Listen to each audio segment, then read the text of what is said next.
23ஆம் சங்கீதம் வந்து யார் எழுதுனா அப்படின்னு சொல்லி நம்ம பார்த்தோம்னா ஆசாப் அப்படிங்கிறவர் எழுதியிருக்காரு.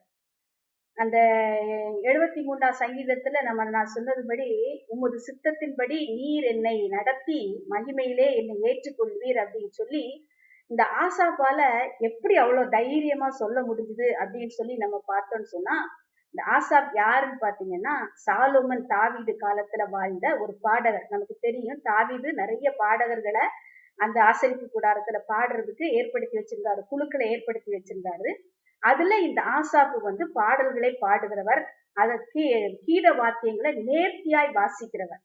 அந்த வாசிக்கிறவர்களுக்கெல்லாம் இவர் தலைவராகவும் இருந்து சொல்லி கொடுக்கிறவராக இருக்கிறார். அது மட்டுமல்ல, இவர் ஒரு தீர்க்கதரிசி. அது மட்டுமல்ல, இவர் ஒரு ஞான திருஷ்டிக்காரன். இப்படிப்பட்ட இவருடைய காரியங்களை எல்லாம் நம்ம 1 நாளாக குறித்து கொள்ளுங்க. 1 நாளாகவும் 25ஆம் அதிகாரம் 1ஆம் வசனம், 1 நாளாகவும் 15ஆம் அதிகாரம் 17 முதல் 19, 2 நாளாகவும் 29, 30ஆம் வசனம். இந்த வசனங்களை எல்லாம் நம்ம வாசித்து பார்த்தோம்னு சொன்னா, இந்த ஆசா யாரு, எப்படி அந்த ஆசாவுக்கு வந்து இப்படி ஒரு எண்ணம் வந்துச்சு, உங்களுடைய ஆலோசனையின்படி நீர் என்னை நடத்தி முடிவிலே என்னை மகிமையில் ஏற்றுக்கொள்வீர் அப்படின்னு சொல்லி இந்த ஒரு நம்பிக்கையோடு ஒரு கான்பிடண்டோடு இந்த ஆசா சொல்றதுக்கு அவருக்கு எப்படி ஒரு தைரியம் வந்துச்சு அப்படின்னு சொல்லி நம்ம பார்த்தோம்னு சொன்னா, இந்த ஆசா வந்து தேவாலயத்துல அந்த பணி செய்கிறவராக துதிக்கிறவராக இருந்திருக்கிறார். நமக்கு தெரியும் சங்கீதங்கள் வந்து 5 முறையிலே, இந்த 150 சங்கீதமும் 5 முறையிலே வகைப்படுத்தப்பட்டிருக்கிறது. இந்த 73ஆம் சங்கீதம் வந்து அந்த 3வது வரிசையிலே வருது. அந்த 3வது வரிசையில இது 3வது வரிசைப்படுத்தப்படும் போது அது எப்படி வரிசைப்படுத்துறாங்க அப்படின்னு சொன்னா, அந்த தேவாலயத்துக்கு அடுத்த காரியங்களை செய்தவங்க, அந்த தேவாலயத்தின் ஒழுங்குகளை கடைபிடிக்கிறவங்க, ஆசரிப்பு கூடாரத்தின் தொழுகையில என்னென்ன காரியங்கள் இவைகளுக்குள்ளதெல்லாம், இவைகளை குறித்ததெல்லாம் அங்க சொல்லப்பட்டிருக்கு. அப்ப இந்த ஆசாப்பு அந்த தேவாலயத்துக்குள்ள அவன் இருந்ததுனால அந்த 73ஆம் சங்கீதத்தை அந்த ஆசாப்பு எழுதி இருக்கிறார் என்று சொல்லி நம்ம பார்க்க முடிகிறது. இப்ப இவர் தேவாலயத்துல இருந்ததுனால நிறைய பேரை இவர் என்ன செய்திருப்பார்னா சந்திச்சிருப்பார் இல்லையா. மேலும் நம்ம பார்த்ததுபடி அவர் ஒரு ஞான திருஷ்டிக்காரன். தீர்க்க தரிசிக்கு ஞான திருஷ்டிக்காரனுக்கு என்ன வித்தியாசம் பார்த்தீங்கன்னா, தீர்க்க தரிசி வந்து அப்போ நடக்கிறதே சொல்லுவாரு, எதிர்காலத்தில் நடக்க போதே சொல்லுவாரு. ஞான திருஷ்டிக்காரன் எப்படின்னா அப்படி இருக்கும் போதே ஞான திருஷ்டி அடைஞ்சிருவாங்க. அவங்க அடைஞ்சு ஆன் த ஸ்பாட்ல என்ன நடக்கு அப்படிங்கிறதே அவங்களால என்ன செய்ய முடியும், சொல்ல முடியும். அப்ப இந்த ஆசா பாருங்க, அவ்வளவு கிருபை வரங்களை பெற்ற ஒரு மனுஷனாக அவர் இருந்திருக்கிறாரு. அவர் தான் சொல்றாரு, இந்த வசனம் அழகா சொல்லுது பாருங்க, உம்முடைய ஆலோசனையின்படி நீர் என்னை நடத்தி முடிவிலே என்னை மகிமையிலே ஏற்றுக்கொள்வீர் அப்படின்னு சொல்லி சொல்றார். அப்போ அவருக்கு வந்து நிறைய அனுபவம் இருந்திருக்கும் இல்லையா. இந்த ஆசாப்புக்கு எப்படி இருந்திருக்குன்னா எல்லாரையும் பார்த்திருப்பாரு. அப்ப இவர் அநேகருக்கு தீர்க்க தரிசனம் சொல்லியிருப்பாரு. அநேகர் அந்த ஆலயத்துக்கு வரும்போது இவர் அப்படியே அவங்களை குறித்த ஞான திருஷ்டி அடைஞ்சிருப்பாரு. அவங்களுடைய வாழ்க்கை, முன்னான வாழ்க்கை என்ன, பின்னான வாழ்க்கை என்ன, இவங்க அப்ப எப்படி வாழ்ந்துட்டு இருக்காங்க அப்படிங்கக்கூடிய அறிவு, அந்த என்ன சொல்றது, அந்த வரம் அவருக்கு வந்து இருந்திருக்கு. அந்த 2ஆம் வசனத்துல நம்ம வாசிக்கும் போது இப்படி வாசிக்கிறோம், ஆனாலும் என் கால்கள் தள்ளாடுதலுக்கும் என் அடிகள் சறுக்குதலுக்கும் சற்றே தப்பிட்டு. இந்த அதிகாரத்துல நம்ம பாத்தீங்கன்னா 2 ஆனாலும் வருது. எப்படி வருது அப்படின்னு சொல்லி பாத்தீங்கன்னா, 2ஆம் வசனத்துல ஒரு ஆனாலும் வருது. ஆனாலும் என் கால்கள் தள்ளாடுதலுக்கும் என் அடிகள் சறுக்குதலுக்கு தப்பிட்டு 2ஆம் வசனத்துல வருது. அதே மாதிரி 23ஆம் வசனத்திலே வருது, ஆனாலும் நான் எப்பொழுதும் உம்மோடு இருக்கிறேன், என் வலது கையை பிடித்து தாங்குகிறீர். இப்ப இந்த ஆனாலும் அப்படின்னு சொல்லி எப்பவுமே பாருங்க, நமக்கு ஒருத்தவங்க கிட்ட போய் நம்ம சொல்லும் போது அவங்களோட அட்வைஸ் கொடுத்துட்டு சொல்லுவாங்க ஆனாலும் அப்படின்னு சொல்லுவாங்க. அப்ப பாருங்க, இப்ப நம்ம ஊழியத்துக்குரிய ஒரு ஐடியா கேட்கணும் அப்படின்னு சொல்லி சொன்னா ரீட்டாட்ட கேட்கலாம், ஷேர் பண்ணலாம். ரீட்டா நீங்க ஊழியம் செய்றீங்கல்ல, இப்படி எல்லாம் இருக்குப்பா அப்படின்னு சொல்லி ஷேர் பண்ணலாம்.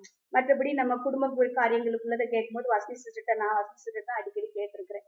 அப்ப அவங்க அதுக்குரிய ஆலோசனை நமக்கு சொல்லுங்க, சிஸ்டர் இப்படி இருக்கு பாத்துக்கோங்க, ஆனாலும் நீங்க உங்க இதை இப்படி என்ன செய்துக்கோங்க பாத்துக்கோங்க அப்படி சொல்லுவோம் இல்லையா. அப்போ இந்த ஆசா வந்து அந்த வசனம் சொல்றாரு, எப்படி தைரியமா அவரால் சொல்ல முடியுது அந்த 2ஆம் வசனம், உம்முடைய ஆலோசனையின்படி நீர் என்னை நடத்தி முடிவிலே என்னை மகிமையிலே ஏற்றுக்கொள்வீரின்னு சொன்னா, அவர் வந்து யோசித்து பாக்குறாரு ஒவ்வொரு காரியமா. அந்த 2ஆம் வசனத்துல இருந்து அந்த 2ஆம் வசனத்துக்குரிய ஆனால் எப்படி நம்ம ஆராய்ச்சி பண்ண முடியும் அப்படின்னு சொல்லிச்சுன்னா, முதல் ஆராய்ச்சி வந்து 2ல இருந்து 12 வரைக்கும் நடக்கிறது. அந்த 2ல இருந்து 12 வரை உள்ள வசனம் பாருங்க, என் கால்கள் தள்ளாடுதலுக்கும் என் அடிகள் சறுக்குதலுக்கு சற்றே தப்பிட்டு. அப்ப இவர் வந்து என்ன சொல்றாருன்னா, பாக்குறாரு ஒருத்தன் பார்த்தா நல்லா ஆண்டவருக்குள்ள இருக்கிறான், அவன் அடி வாங்குறான், ஆண்டவர்கிட்ட படுற அடி வாங்குறான், அடிக்கு மேல அடி வாங்குறான். ஆனா அவருடைய ஞான திருஷ்டியில தீர்க்க தரிசன வரத்துல பார்த்தா அவன் நல்லவனா தான் இருக்கான், ஆண்டவருக்கு பிரியமானவனா தான் இருக்கான். ஆனா இன்னொருத்தனை பார்த்தா அவன் நல்லவனே கிடையாது, துன்மார்க்கனா இருக்கான். 3ஆம் வசனத்தை சொல்றாரு பாருங்க, துன்மார்க்கின் வாழ்வை நான் காண்கையில் வீம்புக்காரராகி அவர்கள் மேல் பொறாமை கொண்டேன். என்ன செய்யறாங்க? மரண பரியந்தம் அவங்களுக்கு இடுக்கண் கிடையாது, அவருடைய பலன் உறுதியா இருக்கு, நரம்படு வருத்தத்துல அகப்படுறது இல்ல. அப்ப நமக்கு அது தெரியும், அந்த வசனங்களால் நீங்க வாசித்துக்கோங்க. பெருமை சரப்பணியை போல் அவர்களை சுற்றி கொள்ளுது, கொடுமை ஆடையை போல் அவர்களை மூடிக்கொள்ளு. இறக்கமற்றவனா இருக்கான், ஆனா பார்த்தா நல்லா இருக்கான். கொழுப்படுத்து போய் இருக்கான், அவன் கண்ணெல்லாம் கொழுப்படுத்து இருக்கு. ஜனங்களை பார்க்கும்போது அப்படி பெருமையா பாக்குறாங்க. ஆனாலும் அவன் என்ன செய்யறான்? நல்லா இருக்கான். சீர்கெட்டு போயிருக்கான், அகந்தையா இருக்கான், இருமாப்பா இருக்கான், ஆனாலும் நல்லா இருக்கான். அந்த 9ஆம் வசனம் பாருங்க, எனக்கு ரொம்ப பிடிக்கும். தன் வாய் வானம் மட்டும் எட்ட பேசுகிறார்கள். நம்மளுக்கு கூட சில நேரம் அப்படிதான் சோதனை வரும்போது பாத்தீங்கன்னா நம்ம டோனெல்லாம் அப்படியே தாண்டுறோம், பாடுறோம் அப்படின்றோம். நல்லா இருக்கிற காலத்துல பாத்தீங்கன்னா அப்படின்னு சொல்லி நம்மளும் என்ன செய்யணும், வாய் வானம் மட்டும் நம்ம என்ன செய்வோம், பேசுவோம். நீங்களாம் பேசிருக்கீங்கன்னு தெரியல, நான்லாம் நல்லா காலத்துல நல்லா பேசுவேன். வசனத்தையே என்ன செய்வேன்னா அப்படி கிடையாது, இப்படிதான் பேசுவேன். ஆனா நம்ம அடி வாங்கும் போதுதான் தாவீது சொன்னது போல, நான் உபத்திரப்பட்டது நல்லது, அதனால ஒரு பிரமாணங்களை கட்டுப்பட்டேன்னு சொன்னது போல, அடி வாங்கும் போதுதான் நமக்கு அந்த பிரமாணம் என்ன, ஏன் நம்ம இப்படிப்பட்ட பாதைக்குள்ள நம்ம நடத்தப்படுகிறோம் அப்படிங்கறதெல்லாம் நம்ம கற்றுக்கொள்ள முடியுது. அப்ப நம்ம கற்றுக்கொள்ளுகிறோம், அவங்களுக்கு ஒண்ணும் கிடையாது. ஆனால் அவன் என்ன செய்யறான்? வாய் வான எட்ட பேசுறான். 9ஆம் வசனம், நாவு பூமி எங்கும் உலாவுகிறது பாருங்க. ஆகையால் அப்படின்னு சொல்லி என்ன செய்யறான்? துன்மார்க்கரை குறித்து அவர் என்ன செய்கிறாரு சொல்றாரு அந்த வசனத்துல. அப்படி நம்ம என்ன செய்கிறோம் பாக்குறோம். ஆகையால் அவருடைய ஜனங்கள் இந்த வழியாகவே திரும்புகிறார்கள், தண்ணீர் அவர்களுக்கு பரிபூர்ணமாய் சுரந்து வருது. ஒரு லேசா கொஞ்சமா தான் வெட்டுறான், அங்க பார்த்தா தண்ணி வருது. இவன் 1000 அடி தோன்றான், ஆனால் இவனுக்கு என்ன செய்ய மாட்டேங்குது? தண்ணீர் வர மாட்டேன். துன்மார்க்கரை குறித்து அவர் என்ன செய்கிறார்? ஆராய்ச்சி செய்கிறார். அடுத்த ஆராய்ச்சி என்ன பண்ணுகிறார்? 2வது ஆராய்ச்சி 13ல இருந்து 22 வரைக்கும் நடக்கிறது பாருங்க. அவரை குறித்து ஆராய்ச்சி பண்றாரு. அப்ப தெய்வத்தை அறியாதவன் இப்படி இருக்கான், அப்ப நான் எப்படி இருக்கேன்? அவர் சொல்றாரு, நான் விருதாவாகவே என் இருதயத்தை சுத்தம் பண்ணினேன், குற்றம் இல்லாமலே என் கைகளை கழுவினேன், நான் நாள்தோறும் வாதிக்கப்பட்டு காலைதோறும் தண்டிக்கப்பட்டிருக்கிறேன். அப்புறம் அப்படி சொல்லிட்டு சொல்றாரு, இவ்விதமாய் பேசி சொன்னேன்னு சொன்னா உம்முடைய பிள்ளைகளுக்கு நான் சமயத்துல என்ன செய்வேன்? துரோகி ஆயிடுவேன். ஏன்னா நம்ம நல்ல விசுவாசத்துக்குள்ள இருந்து நம்மளை பார்த்திருப்பாங்க. அவங்க கிட்ட போயிட்டு ஐயோ நான் அப்படி இப்படின்னு சொல்லும் போது அவங்க நினைப்பாங்க, இவங்க எல்லாம் என்ன விசுவாசம் பண்றாங்க, இவங்க எல்லாம் என்ன விசுவாசி அப்படின்னு சொல்லி என்ன செய்வாங்க? நம்மளை குறித்து சொல்லுவாங்க. அப்ப அது சொல்றாரு பாருங்க அழகா. அடுத்து 16, இதை அறியும்படிக்கு யோசித்து பார்த்தேன், நான் தேவனுடைய பரிசுத்த ஸ்தலத்துக்குள் பிரவேசித்து அவர்கள் முடிவை கவனித்து உணரும் அளவும் அது என் பார்வைக்கு விசனமாய் இருந்தது. ஒரு கன்க்ளூஷனுக்கு வர்றாரு. அந்த ஆலயத்துக்குள்ள அவர் இருந்து ஒவ்வொருத்தவங்களையும் பார்த்து அந்த பரிசுத்தவான்களுக்கும் துன்மார்க்கருக்கும் உள்ள அந்த முடிவை பார்க்கிறாரு. எப்படி அவங்க நடத்தப்படுறாங்கன்னு பாக்குறாரு. தன்னுடைய வாழ்க்கையில தான் எப்படி இருக்கேன், தன்னுடைய குடும்பத்தை சார்ந்தவங்க எப்படி இருக்காங்க. அதனாலதான் அவர் சொல்றாரு 17ல, அவர்கள் முடிவை கவனித்து உணரும் அளவும் அது என் பார்வைக்கு என்னதா இருந்தது? விசனமா இருந்தது அப்படின்னு சொல்லி சொல்றாரு. அப்புறம் அப்படியே சொல்லிட்டே சொல்லிட்டு வர பாருங்க. 22ல சொல்றாரு, நான் காரியம் அறியாத நிர்மூடன் நானே, உமக்கு முன்பாக மிருகம் போல் இருந்தேன். அவருக்கு அந்த இடத்துல என்ன செய்யறாருன்னா புரிந்து கொள்ளுகிறார், நம்ம யாரு அவங்க யாரு அப்படிங்கிறத அவர் என்ன செய்கிறார்? புரிந்து கொள்ளுகிறார். இந்த அதிகாரத்துல அந்த முதல் ஆனாலும் அப்படிங்கிற அந்த தலைப்புல அவர் என்ன செய்கிறாருன்னா தன்னை குறித்தும் ஆண்டவரை அறியாதவர்களை குறித்தும் அவர் ஒரு ஆராய்ச்சி பண்றாரு. அதுல தான் யாரு, ஆண்டவரை அறியாதவர்கள் யாரு அப்படிங்கறத அவர் என்ன செய்கிறாரு? புரிந்து கொள்கிறார் என்று சொல்லி நம்ம எத்தனாம் வசனம் வரைக்கும் பாக்குறோம்? 22ஆம் வசனம் வரைக்கும் பாக்குறோம். அப்புறம் 2வது ஆனாலும் எங்க தொடங்குது அப்படின்னு பாத்தீங்கன்னா வசனம் 23ல இருந்து 28 வரைக்கும் தொடங்குது. அதுல என்னன்னா அந்த ஆனாலும்ல அவருடைய விசுவாசத்தையும் ஆண்டவர் அவருக்கு கொடுக்கிற விசுவாசத்தையும் பத்தி அவர் என்ன செய்யறாரு? ரிசர்ச் பண்ணுகிறார். பாருங்க, வசனம் 23ல இருந்து 28 வரைக்கும் அதை நம்ம கண்டிப்பா வாசிக்கணும். 23ல இருந்து 28 வரைக்கும் சொல்றாரு, ஆனாலும் நான் எப்பொழுதும் உம்மோடு இருக்கிறேன். இதெல்லாம் நடக்குதுப்பா, எல்லாம் நடக்குது, ஆனாலும் நான் என்ன செய்யறேன்? உம்மோடு கூட தான் இருக்கிறேன். என் வலது கையை பிடிச்சு நீங்க என்ன செய்யறீங்க? தாங்குகிறீங்க. அப்புறம் தான் சொல்றாரு, இதெல்லாம் எப்படி நடக்குதுன்னா துன்மார்க்கன் அப்படி போறாங்கிறதுக்காகவோ பரிசுத்தவான் நான் இப்படி கஷ்டப்படுறேன் அப்படிங்கிறதோ எல்லாமே எங்களுடைய ஒரு இது இல்லப்பா, எங்களுடைய செய்கையோ எங்களுடைய பிரயாசமோ அல்லப்பா. எல்லாமே என்னதான் 24ஆம் வசனம் சொல்றாரு, உம்முடைய ஆலோசனையின்படி நீர் என்னை நடத்துகிறீர்.